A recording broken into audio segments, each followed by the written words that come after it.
GDP data surges far past expectations, but is it just a mirage? What is actually happening with US economic growth? Plus, Treasury just released their QRA, and there's some big news with buybacks and bill issuance. Is QE back? So we got second quarter advanced GDP data, came in significantly above expectation. Expectation was 2.3% annualized growth rate. We have 3%, so 70 basis point beat on this GDP. You have the New York Times saying that growth is softening, and you have Bloomberg saying growth is rebounding. Both cannot be true. So hopefully we will add some nuance, show you how GDP is actually calculated, look at the actual report itself, and try to answer the question, is it reaccelerating or is it normalizing? So we have been saying that nominal growth would reaccelerate. What is nominal growth? It is inflation plus real GDP or inflation adjusted GDP. You add the two of those together, you get nominal GDP. Well, our view has been since June that inflation would start to tick up. Sure enough, that's what we've seen, about 30 basis points increase from prior to June. Increase in CPI inflation. We've also seen, as of this print, if once it finalizes, we will see a reacceleration in real GDP. So the fact that both of these lines are going up, or in our opinion, will head up over the next 12 months, means that nominal growth will reaccelerate because, again, nominal GDP is just inflation plus real growth. We kind of foresaw this normalization in net exports, which is really what drove GDP. So let's take a look at the formula. So GDP, or gross domestic product, this is the aggregate economic output of an economy. And the formula for how it is actually calculated is right here. Consumer goods, consumption, plus investment spending, plus government spending. This is a major criticism with GDP is the government can just print a bunch of money, spend it wastefully, but technically that's GDP. So whether or not you disagree with G, it is part of the GDP formula. And then you factor in what are called net exports. This is the difference between your exports and your imports. This is also called the trade balance or the balance of trade. And so we'll do that. Here's exports and here's imports. And then net exports is the difference between the two. So what we saw leading into the tariffs were corporations front running the tariffs, trying to get in, import a bunch of goods. And we saw imports surge from about 320 billion all the way up to 420 billion. We saw imports surging, all these corporations trying to get goods in before the tariffs hit. Well, that was a draw on net exports or on the trade balance. That was a negative draw on both net exports as well as GDP. This is why the first quarter GDP print came in negative, was we saw a surge in imports, and imports are a drag. If exports are not changing much and you have a surge in imports, that will take your net exports down very significantly, very sharply, and that is a draw on GDP. Well, the opposite is also true. If you have normalization, where you have imports fall from their last level, and that, sure enough, that's what we've seen. We saw it fall from about 418 billion down to 350 billion. It's a significant fall in imports, actually historic fall in imports, as we'll take a look in a sec. That is a boost to your net exports and therefore a boost to GDP. So just as we saw this net exports contributing in a negative way during the last quarter, we are seeing it contribute in a positive way this quarter. Now, it's also important, given the U.S. economy is so heavily skewed, so much of our GDP is personal spending, consumer spending. We should take a look at that. Well, here's personal consumer expenditures. This is the input for that personal consumption, the C in the GDP formula. We can see this is a nominal number, non-inflation adjusted. We can see it's basically flat going back to late last year. Once you look at real PCE, so this is a inflation adjusted personal spending, it is actually ticked down ever so slightly. But given how much of a major component this is for the U.S. economy, this is definitely something to keep an eye on. Inflation-adjusted personal spending or personal consumption is actually starting to tick down. So the reason that all of this matters is the debt and the fiscal health of the United States. Remember, we've been showing this chart for many months now, but we think it's really important for people to understand this. If you can keep the cost of your debt below the nominal growth rate, remember that's inflation plus real GDP growth. If you can keep it below your nominal growth rate, the debt is really not that big of a deal. However, as we have been seeing recently, you have had the cost of the debt approaching the nominal growth rate. Now, don't know how much of the rise in rates has been pricing in higher nominal growth. We've been expecting higher nominal growth for a couple months now. Our expectation would be people in the bond market that are much smarter than this humble nerd probably also saw reacceleration. So some of the rise in rates could very well have been pricing in this kind of reacceleration in nominal growth.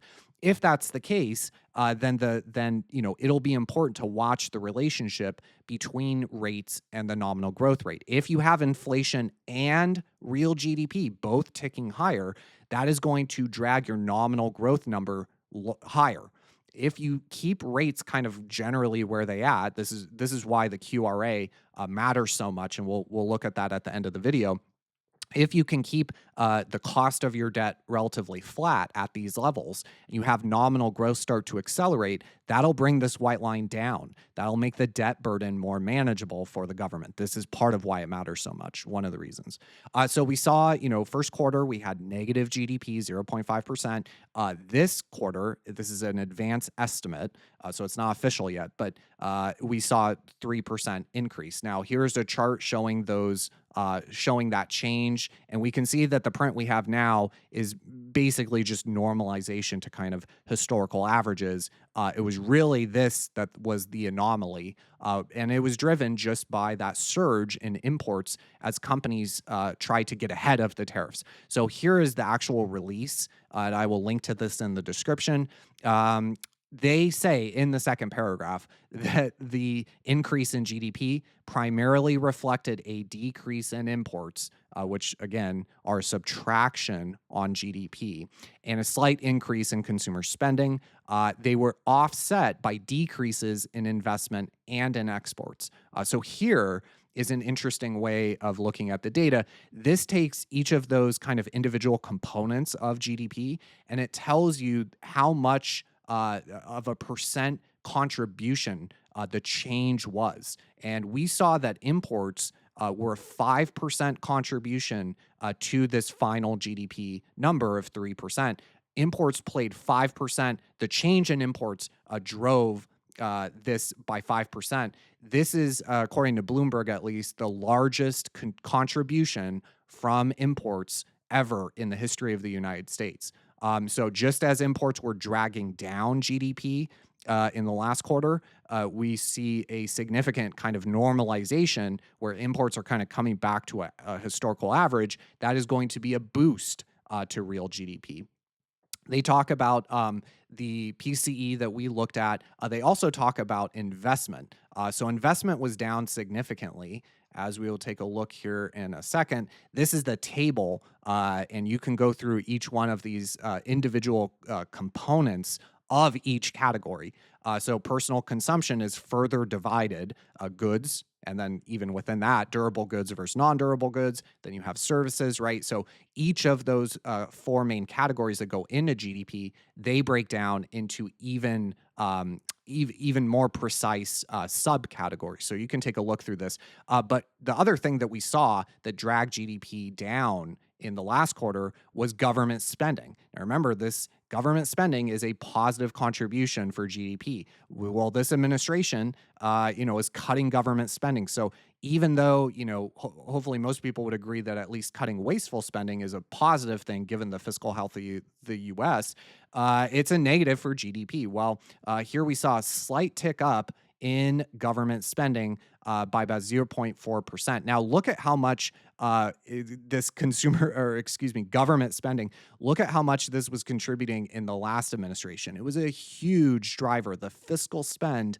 the amount of fiscal spending was a massive contribution to the quote unquote strong growth that we had under the last administration. Now, that's not sustainable due to the fiscal health of the U.S. You can't just keep running, World War II level deficits in peacetime. And sure enough, we are seeing kind of a normalization in government spending. But remember, this is going to be a negative for GDP. So it's important to watch government spending in relation to GDP because of how GDP is actually calculated.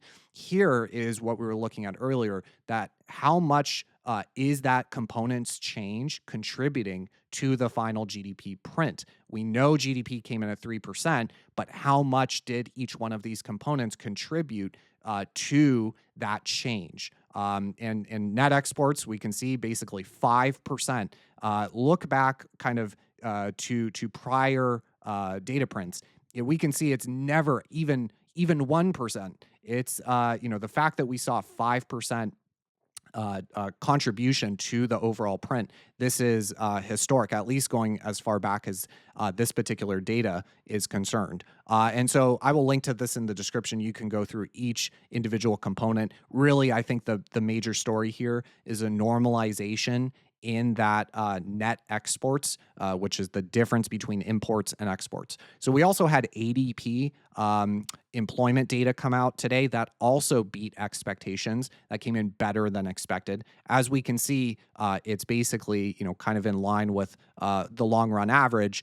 But remember, with markets at least, what matters is the expectation versus that final result. So it doesn't really matter that it's kind of, much softer than it's been the past 5 years. What matters to, say, the bond market, currency markets, or the equity market, what matters to them is the relationship between the expectation and the final print. So we had 104,000.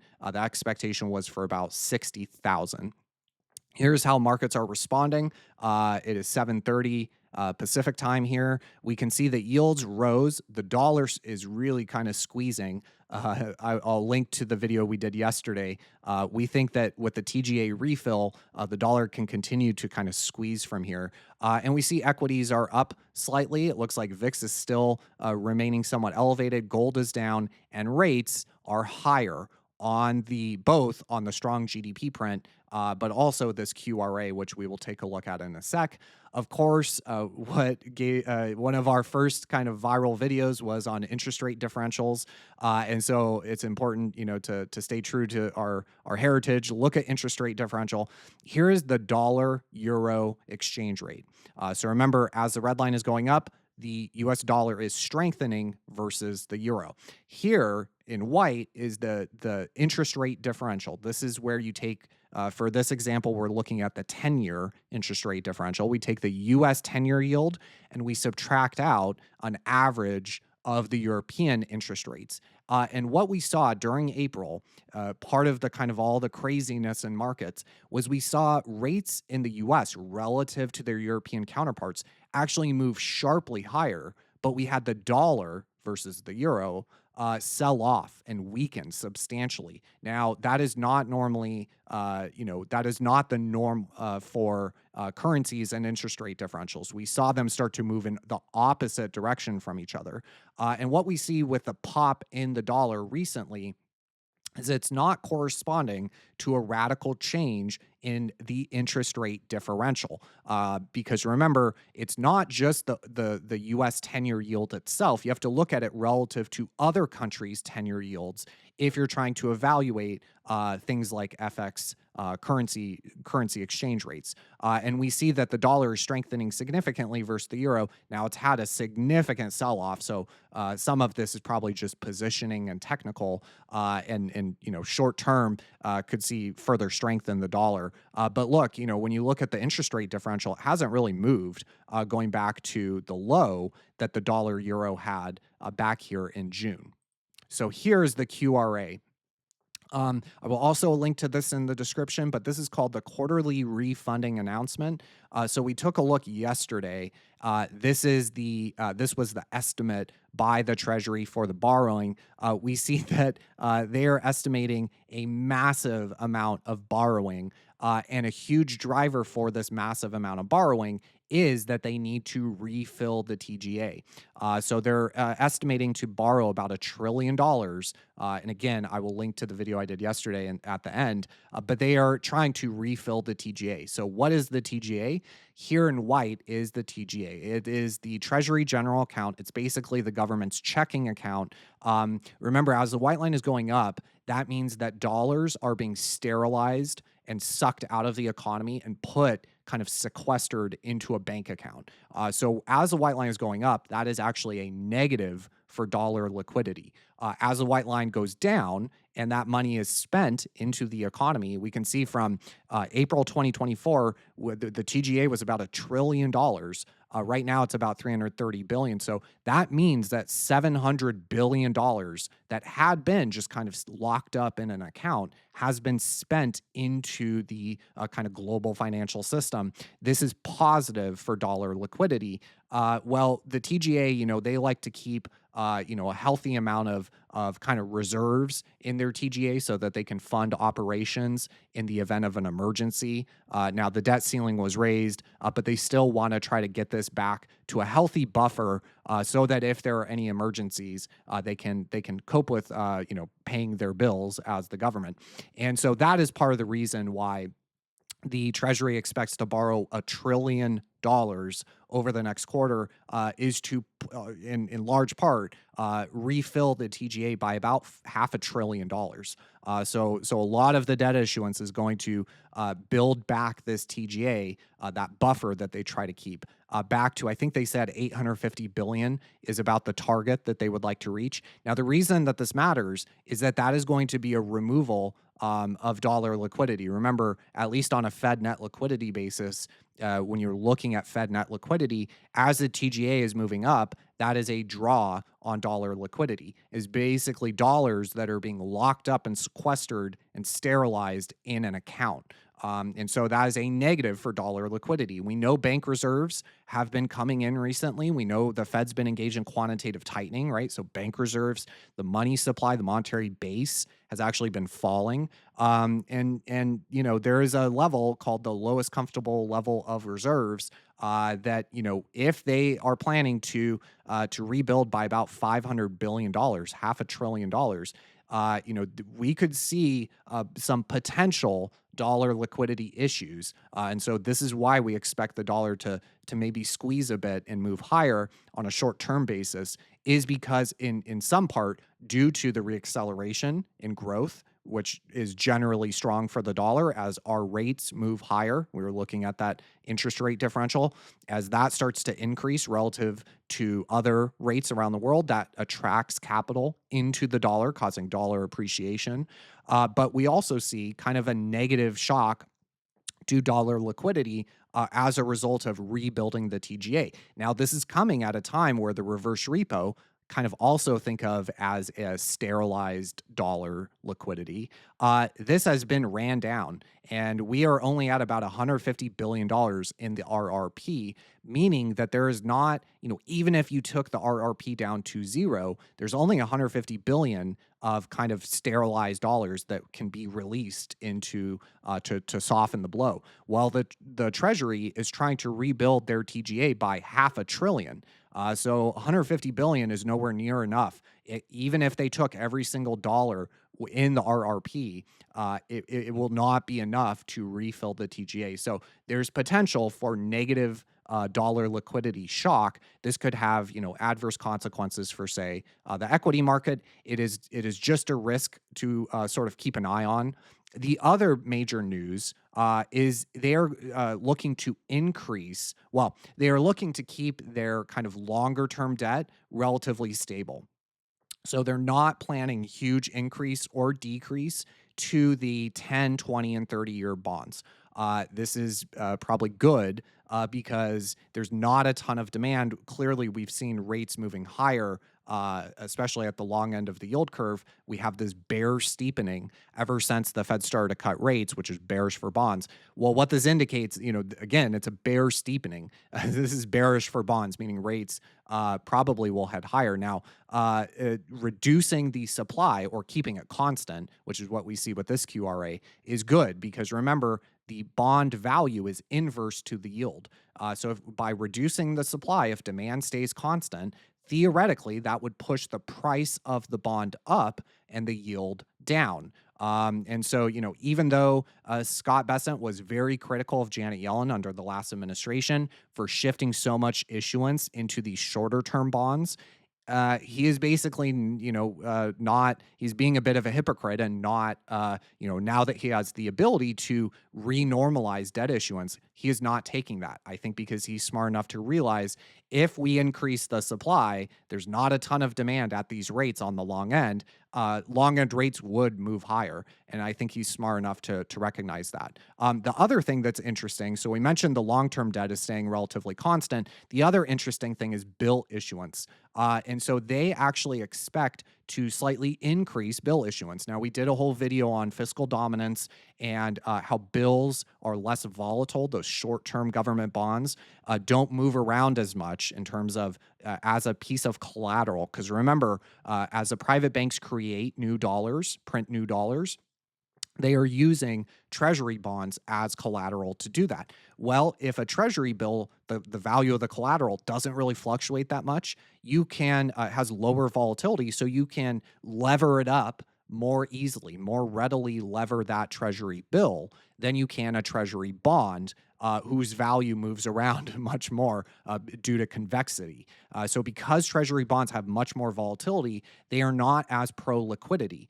Treasury bills are much more pro liquidity and stimulatory and potentially inflationary. And we see this kind of concerted effort in messaging, at least, to talk about a massive shift into treasury bills. This is one of the reasons we think that CPI is going to reaccelerate, is we think that they're going to run negative real rates at the short end of the yield curve, bring that overnight federal funds rate, which is the only rate that the Fed controls here in white, bring this down way more than they should, and then issue a bunch of debt in short-term bills. Because as we can see with the yellow line, short-term bills basically follow that federal funds rate. So if you want to cut the federal funds rate by an absurd amount, you will be able to get negative real interest rates at the short end, meaning inflation is higher than the interest rate that you're getting to buy a 3-month treasury bill. That is what a negative real rate is. This is very stimulatory and, potentially inflationary. So it's important to mention that they, even in the QRA are talking about an increase in that bill issuance. Now, QE is quantitative easing coming back. What's happening with the buybacks? They are doubling the frequency of their long end treasury nominal coupon liquidity support buyback. That's a mouthful. It's important, people are talking about QE coming back and these buybacks are QE and that sort of thing. But it's important to remember that actual QE was like $40 billion and above.